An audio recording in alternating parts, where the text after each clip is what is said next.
very powerful copper, but they have a lot of things, and we have full access to Indonesia.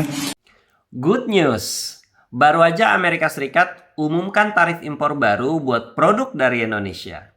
Dan kabar baiknya, tarifnya nggak jadi 32% tapi turun ke 19%. Kabar baik? Iya. Tapi apakah ini cukup buat nyelamatin industri sawit Indonesia yang lagi berdarah-darah? Di video ini kita akan bahas tuntas dampak tarif ini, strategi balik yang harus Indonesia ambil, dan kenapa belum bisa lega sepenuhnya. Tonton sampai habis biar lo paham, nggak cuma emosi.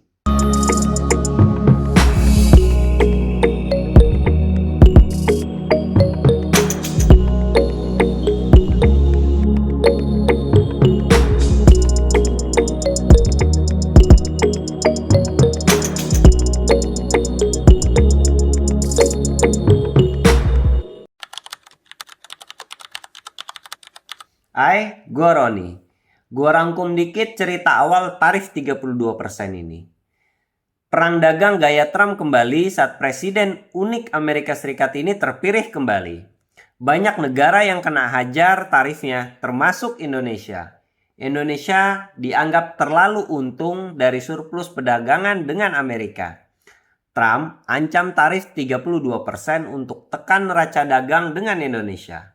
Sektor paling terdampak mesin dan perlengkapan elektrik, alas kaki, pakaian dan aksesorisnya, ikan dan udang, produk pertanian termasuk CPO dan turunannya.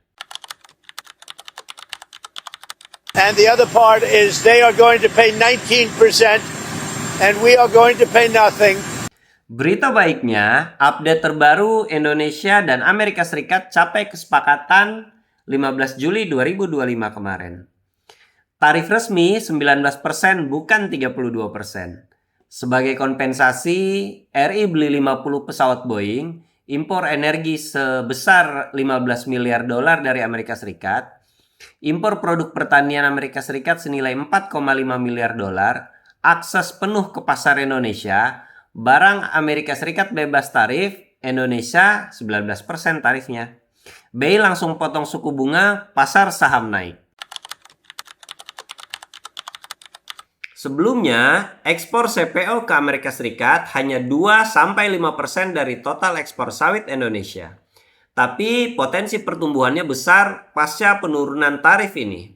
Estimasinya naik 15-25% antara 2,5-2,8 juta ton per tahun.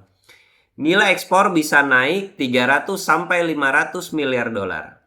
Jika stabil, Indonesia jadi lebih kompetitif dari Thailand, Malaysia, Kolombia, Vietnam, tapi masih kalah dari Guatemala. Harga TBS sempat anjlok di bawah 1.500-an per kilogram. Sekarang rebound potensial ke atas 1.500 per kilogram.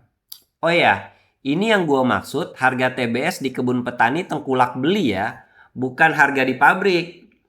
Kalau di pabrik sih harganya harusnya naik di atas 2.000-an bahkan sampai 3.000-an per kilogram. Beda umur sawit, beda daerah, biasanya beda harganya. Coba komentar di bawah di daerah lo berapa harga sawit sekarang.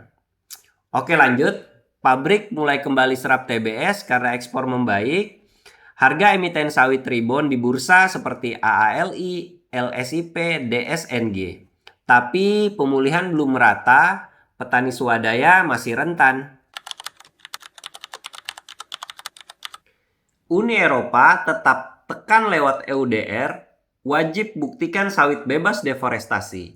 Petani kecil yang paling rentan, sistem traceability mahal, ekspor ke Eropa bisa stagnan atau malah turun. Di dalam negeri, biaya keluar dan pungutan tinggi.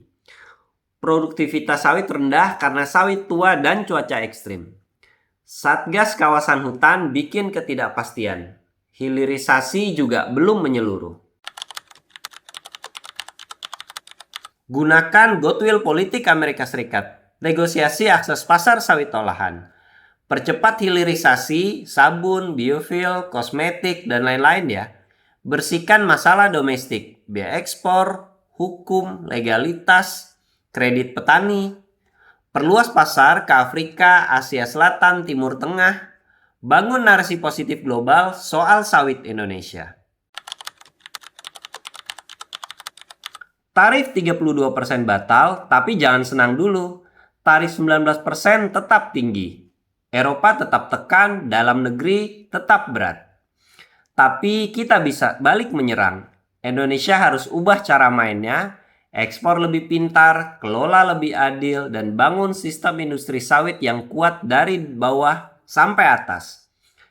Kalau lu peduli nasib petani sawit, nasib ekspor kita, dan masa depan ekonomi Indonesia, share, bantu sebarkan video ini. Like, subscribe, dan tulis di kolom komentar apakah tarif 19% ini cukup adil atau kita masih jadi korban perang dagang. Segitu aja video gua kali ini. Sampai ketemu lagi di video selanjutnya. Dadah!